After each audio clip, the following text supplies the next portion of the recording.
So hello everyone, moving to the next communicable disease, that is influenza. Influenza हम सब ने सुन रखा होता है. So it is a respiratory disease, you can say. Not a respiratory disease, it mainly affects the respiratory system. So according to the definition, a contagious viral infection that affect respiratory system, causing fever, cough, sore throat and body ache. Contagious means contagious means जो कि एक infection किसी एक person से दूसरे person को हो जाए, that is contagious. So contagious viral infection that affects respiratory system, जिसमें नोज हो गया और अदर रेस्पिरेटरी सिस्टम, नोज में जितने भी हैं लंग्स हैं, causing fever, cough, sore throat and body aches. Sore throat का मतलब होता है कि जब जो है गले में कोई भी चीज़ उतारने से उसमें गले में दर्द हो खांसी के साथ में. बॉडी एके में पता है बॉडी में दर्द. इसके बाद में इसका एजेंट जो है इन्फ्लुएंजा वायरस है.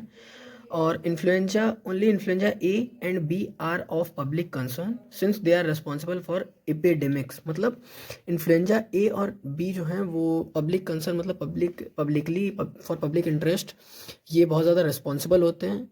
क्योंकि epidemics as we all know, epidemics का मतलब होता है कि महामारी में इन्फ्लुएंजा ए और बी रिस्पॉन्सिबल होते हैं.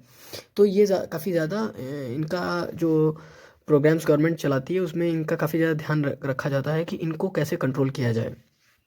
इन्फ्लुएंजा ए और बी दोनों फ्लू के वायरसेस हैं.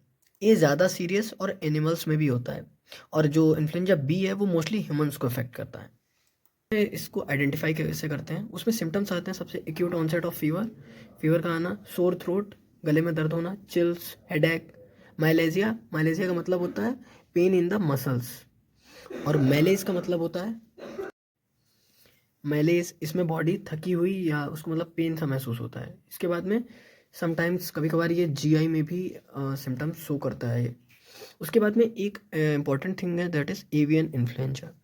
सो इसके बारे में ख़ास बात यह है कि एवियन इन्फ्लुएंजा मोस्टली जो है बर्ड्स में होती है, लेकिन कभी कभार ये ह्यूमंस में भी हो जाती है.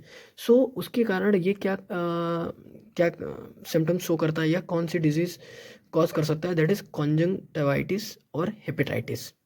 तो डायग्नोसिस की बात करते हैं. सबसे पहले confirmed by viral isolation. Viral isolation का मतलब होता है वायरस को अलग करके कंफर्म करना कि कौन सा वायरस है ये. देन आफ्टर द पीसीआर, जो कि पॉलीमरेज चेन रिएक्शन होता है, इसमें हम वायरस के डीएनए और आरएनए को डिटेक्ट करते हैं. इसके बाद में रैपिड एंटीजन टेस्ट, ये फास्ट टेस्ट होता है, इसमें प्रोटीन्स को डिटेक्ट करा जाता है, 15 से 30 मिनट के अंदर रिजल्ट दे देता है. फिर आता है compatible symptoms.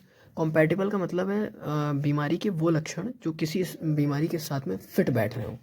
That is what. Thanks. Moving on to the incubation. 1 से 4 दिन का होता है, एवरेजली 2 दिन तक लग सकते हैं. रिजर्वायर एक ऐसी जगह होती है जहाँ पे वायरसेस मल्टीप्लाई करता है. सो रिजर्वायर में ह्यूमंस है, स्वाइन है एंड माइग्रेटरी बर्ड्स के थ्रू भी होता है. Sources mostly droplet spread by nasal और pharyngeal secretions and sometimes fomites का मतलब ये होता है कि कोई भी ऑब्जेक्ट्स जो कि जर्म से गंदा हो और उससे इन्फेक्शन फैल जाए, सो दे आर कॉन्टामिनेटेड फोमाइट्स कह सकते हैं. और इसके बाद में कम्युनिकेबिलिटी का सबसे पहले मतलब ये होता है कि बीमारी का फैलने के chances. So infected persons can infect the person before and after the symptoms. मतलब सिम्टम्स के एक दिन पहले से और 5 से 7 दिन के बाद तक जो पर्सन इन्फेक्टेड है वो किसी दूसरे पर्सन को इन्फेक्ट कर सकता है अगर सामने वाले पर्सन की इम्यूनिटी वीक है तो. So moving on to the treatment. सबसे पहले हम एंटीवायरल मेडिकेशंस देंगे.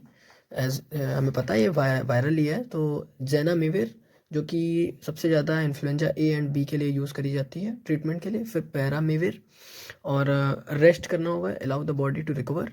Fluids, drink plenty of water so that उनका डिहाइड्रेशन ना हो. इसके बाद में एंटीपायरेटिक्स, पैरासीटामोल दे देंगे फॉर रिडक्शन इन फीवर, और अननेसेसरी एंटीबायोटिक्स नहीं देनी है. Thanks a lot.